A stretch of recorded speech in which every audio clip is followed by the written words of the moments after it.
You can only win on FC25 if you abuse broken mechanics.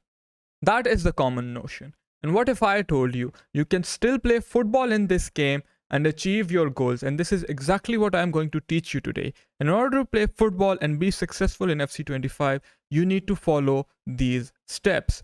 However, first it is important to understand you need to define your own goals. What are your goals? For most of you playing this game, I assume your goal is to get rank 3, rank 2, rank 1, or elite division, right? Let's take elite division and rank 3 or rank 2 for an average player, right? Guys, you can achieve that without abusing power shots. You can achieve that without having any player with power shot in your team. Yes, I tell you guys to use power shots. That is to make it easier for you guys.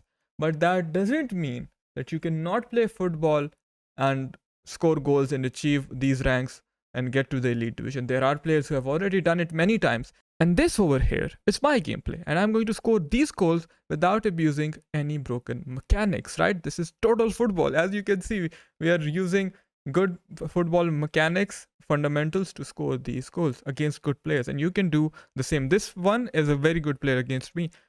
How to do it? For that, you have to focus on the fundamentals, right? But before that, like I said, you need to define your own goals, okay? If you are in Division 4 and let's say you want to get into Division 2, you can do it by focusing on the footballing aspects of the game. And I would recommend that you first learn the footballing aspects of the game and then actually learn the meta. It is not necessary to just abuse mechanics to get into elite division or higher ranks. Pro scene is completely different. What pros talk about is the highest level of the game. That is different. I just coached a professional player at the FC Pro Open this past weekend, and I know that is different, man. But most of you watching this video, you aren't professional players. Let's be honest. You don't need to abuse broken mechanics. You want to get elite division 850, 900 skill rating, you can do it. Follow these steps. Let's talk about the gameplay. As you can see, these goals that I am scoring are focused on the fundamentals. I am triggering runs and using player locks. Isn't triggering run a part of football? Obviously it is. You need to trigger a run to create space. On one hand, you say attacking AI needs to be more intelligent, which I agree upon, but even though in its current state it is not, we need to trigger runs. Triggering runs is a part of football. We need to create some motion in attack, right?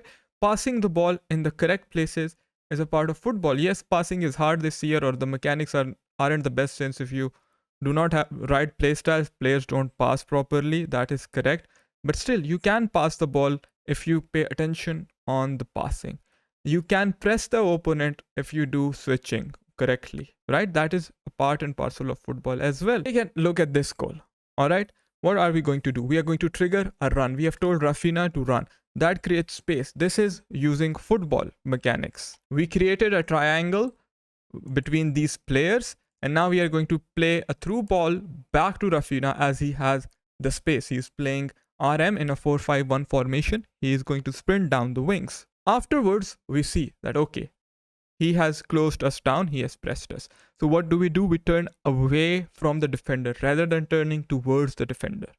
We do exactly that, and see, we do some dribbling over there, then follow up by an X pass, followed it up by another X pass. Now, isn't skilling a part of football? Yes, you don't see so many step overs in real life, but still. But it's a game, and I don't think using a step over is bad. As you can see, there is separation between these two players. We are going to use a step over here. We score a goal. It's a good goal, well worked goal. We look at the goalkeeper, easy near post finish, right? I coach a lot of players on this game, and the amount of players who are still making these mistakes, they don't know the fundamentals of passing. Their timing of passes is wrong. They are tunnel vision. They don't know where to dribble, when to take the shot, where to take the shot, which pass to use in which situation, right? Even if they know from the top of their head, they don't know how to do it consistently in game. If you are one of those players, be honest with yourself. Don't think that you need to jump on the broken mechanics, right? Look at this goal over here. It's a well-worked goal. Give an L1 R1 square to Rafael Leao, and then we hold the ball away from the defender. As you can see, pass it first time, we have created motion. He is now running. We will create a triangle between these players. And tell me, is creating a triangle not a part of football? Of course it is. That is how you pass the ball. This is exactly what we do, followed up by an L1 R1 threaded through ball. Then we do a tactical fake shot stop. Basically, you hold R1 and point the left stick in the direction you want to exit towards. Now we look away from the goal. That is again giving us space, right? Then we see what is happening on the pitch. Do a couple of ball rolls, do some dribbling, fade. Then we see we don't have any space. We turn back, we give the ball to our CM, player lock, fake.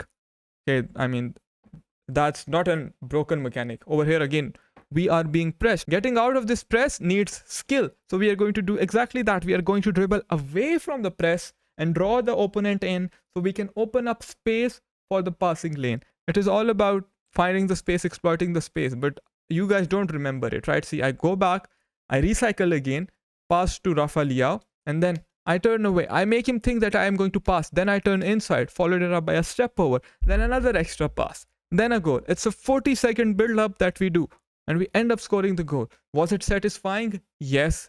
Can you do the same? Yes. But you need to get good at reading the game and knowing how to open up spaces for passes and shots.